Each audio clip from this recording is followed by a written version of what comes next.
जिया हो बिहार के लाला, जिया तू 1000 साला।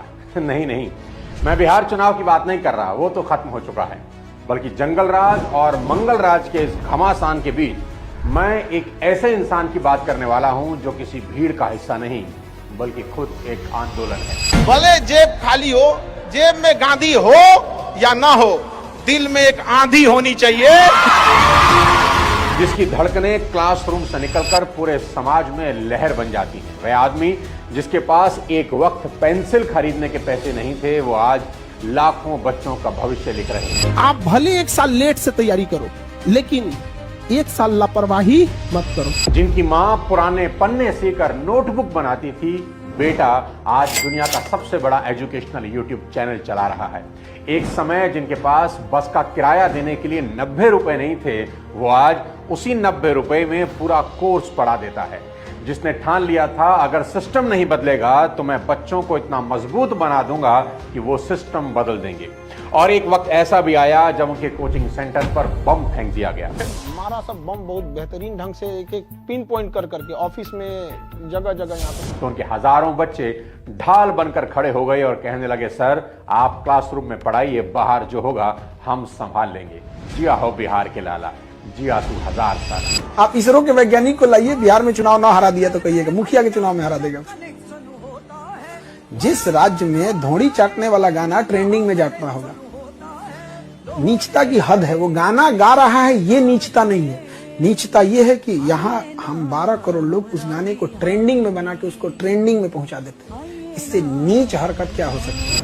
आज के वीडियो में मैं बात करूंगा खान सर की, जिनकी पॉपुलैरिटी आज कई नेताओं और सेलिब्रिटी से ज्यादा है। सूर्यवंशी। अभी एक इवेंट में मैं और खान सर दिल्ली की चीफ मिनिस्टर के साथ एक साथ स्टेज पर थे। उनसे बात करके बेहद मजा आया, अद्भुत अनुभव था। बहुत कम लोग होते हैं जो सक्सेसफुल होने के बाद बड़े सिंपल रहते हैं। उनसे मिलते वक्त ही सोच लिया था जब भी टाइम लगा उनके ऊपर वीडियो जरूर बनाऊंगा। दोस्तों, लोगों को यह जानने में जितना वक्त लगा कि कटप्पा ने बाहुबली को क्यों मारा, उससे ज्यादा वक्त लगा ये जानने में कि खान सर का असली नाम क्या है। पर सच्चाई ये है कि नाम चाहे जो भी हो, उनकी पहचान अब किसी सरनेम की मोहताज नहीं। भ्रम में नहीं रहिएगा कि कोई आपका साथ देगा।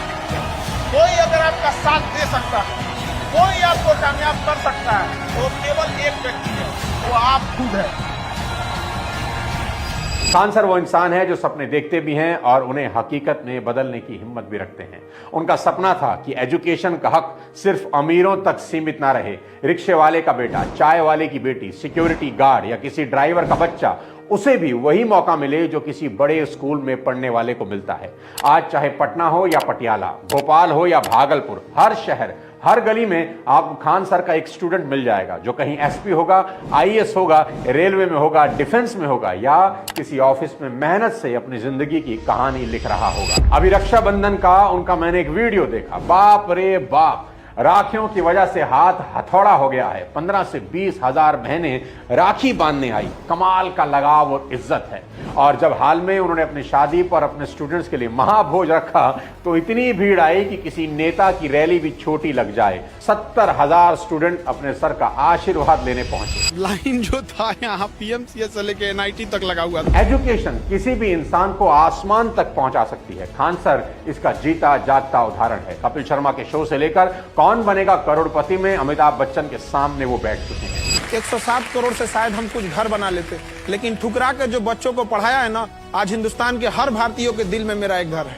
क्या बात है साहब। एजुकेशन में रेवोल्यूशन लाने के बाद अब खान सर हेल्थ के क्षेत्र में एक बड़ा इतिहास रचने जा रहे हैं। पटना में उन्होंने बनवाया एक ऐसा हॉस्पिटल जहां इलाज सरकारी हॉस्पिटल से सस्ता होगा, लेकिन सर्विसेज किसी प्राइवेट हॉस्पिटल से कम नहीं होंगी।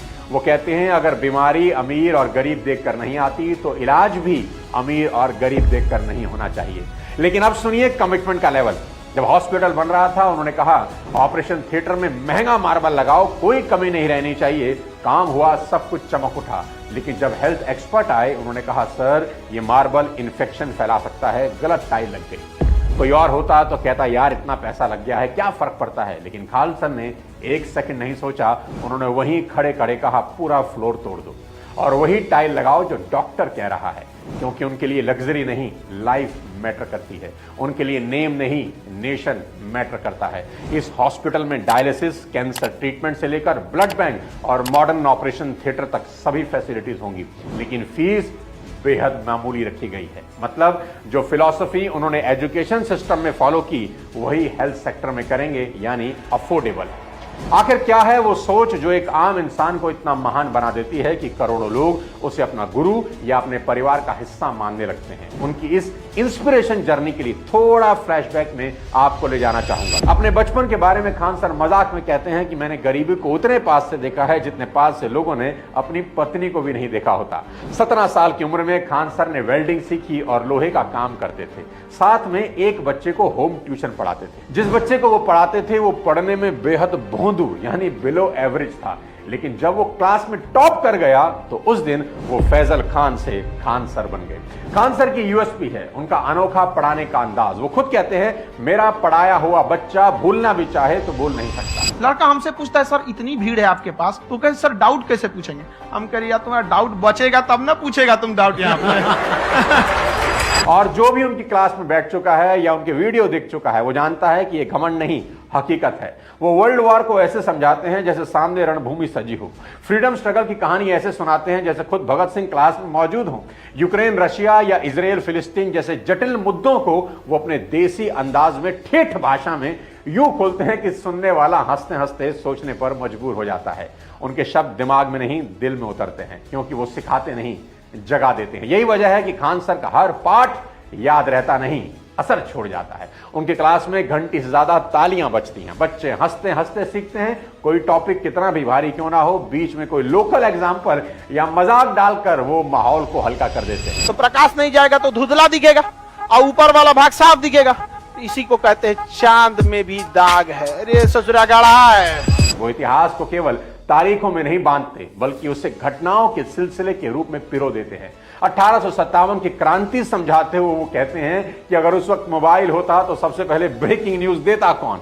उनकी बोली में किताबों की पॉलिश नहीं, मिट्टी की महक है। शायद यही वजह है कि जो बातें दिल्ली या मुंबई के क्लासरूम में कॉम्प्लेक्स लगती हैं, पटना के इस मास्टर के मुंह से आसान हो जाती हैं। कहते हैं हर अच्छे टीचर के पास एक स्टाइल होता है, लेकिन खान सर के पास एक कनेक्ट है। वो दिमाग नहीं भरते, सोच खोल देते हैं। और शायद यही वजह है कि उनके पढ़ाए बच्चे सिर्फ पास नहीं होते, बदल जाते। जब वो महात्मा गांधी की बात करते हैं तो आज की जनरेशन की आंखें खुल जाती हैं। वो कहते हैं कि आज का जो जेनजी है ना, जिसे ना तो फ्रीडम स्ट्रगल का पता है ना गांधी की तपस्या का कोई मोल, वो बस इतना जानता है कि 2 अक्टूबर को छुट्टी होती है और फिर वही जेनजी गांधी को गाली देता है। खान सर का तर्क बिल्कुल साफ है कि गोडसे को गलत सुपारी मिली थी, उसे गांधी को नहीं जिन्ना को मारना चाहिए था। नाथूराम गोडसे, हमको लगता है इसलिए किसी ने गलत सुपारी दे दी थी, फोटो दिखाने में गलत कर दिया, मारना है इसको मार दिया उसको जाके। भाई मारना था तो जिन्ना को मार देते यार। उनकी नजर में गांधी वो व्यक्ति थे जिन्होंने बिना तलवार, बिना सेना, सिर्फ सत्य और अहिंसा से ब्रिटिश साम्राज्य की नींव हिला दी। उन्होंने भारत को आजादी ही नहीं दी बल्कि इंसानियत का सबसे बड़ा पाठ भी सिखाया। लोग भले गाली देते हैं, जिसकी औकात अपने गांव के मुखिया से लड़ने की नहीं है, जिसकी औकात एक विधायक से लड़ने की नहीं है, वो उस गांधी पे आवाज उठाता है जो गुलाम देश में इंग्लैंड की महारानी से लड़ा। कि बदलाव बंदूक से नहीं विचार से आता है। खान सर ऐसे पढ़ाते हैं जहां इतिहास रटने की चीज नहीं, समझने का जरिया बन जाता है। अपने शिक्षा के आंदोलन के लिए खान सर ने एक ऐसे राज्य को चुना जिसकी कहानी बेहद दर्दनाक है। कभी ज्ञान की धरती कहलाने वाला बिहार आज गरीबी और पलायन की पहचान बन गया। सदियों से यहां बुद्ध पैदा हुए, चाणक्य ने नीति लिखी, लेकिन हालात ऐसे बने कि बिहारी शब्द एक मजाक, एक गाली बनकर रह गया। सरकारें आती रही, जाती रही, वादे होते रहे, बिहार बदलेगा का नारा हर चुनाव में शोर शराबे के साथ गूंजता रहा। पर सच्चाई यह है कि बिहार आज भी विकास की रेस में कई बरस पीछे है।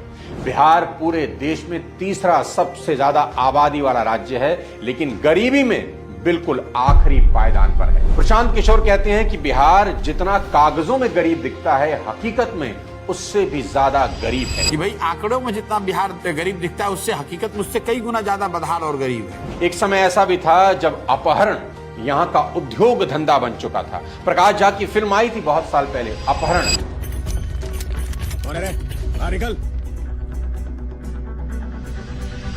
और वो कोई कल्पना नहीं थी, वो बिहार की सच्चाई बयां कर रही थी। यहां नौकरियों से ज्यादा चर्चा फिरौती की होती थी। आज भी लोग बिहार छोड़ रहे हैं क्योंकि अपॉर्चुनिटीज बेहद कम है। इन सब के बीच खान सर ने पटना को अपनी कर्म भूमि बना दिया। बोलते हैं अगर बिहार का नाम गाली बन गया है तो मैं अब इसे गर्व बनाऊंगा। दोस्तों, खान सर की कहानी सिर्फ एक कोच की कहानी नहीं है। वो बताते हैं कि जब इरादा सच्चा होना तो एक दशरथ मांझी भी अपने दम पर पहाड़ काट देता है। खान सर उस साइलेंट रेवोल्यूशन का हिस्सा हैं जो ना टीवी डिबेट में दिखता है, ना रैलियों में सुनाई देता है, लेकिन हर उस बच्चे के दिल में चल रहा है जो किसी कोचिंग क्लास या ऑनलाइन क्लास में बैठकर अपनी जिंदगी का इम्तिहान दे रहा है। खान सर ने साबित किया कि विकास सिर्फ बजट या पॉलिसी से नहीं होता, सोच से होता है। कि अगर सिस्टम तुम्हारे बच्चों के लिए नहीं बदलेगा तो तुम्हारे बच्चे ही सिस्टम बदल सकते हैं। यही सोच है जो एक आम आदमी को एक आंदोलन बना देती है। उन्होंने दिखाया कि बिना किसी सत्ता के, बिना किसी रिसोर्सेज के और बिना किसी प्रचार के भी एक इंसान देश के भविष्य को दिशा दे सकता है। जहां नेता कहते हैं हम जनता के बीच जाएंगे, वहां खान सर रोज जनता के बच्चों के बीच खड़े रहते हैं। जहां लोग कहते हैं मैं नौकरी दूंगा, वो कहते हैं मैं तुम्हें काबिल बना दूंगा।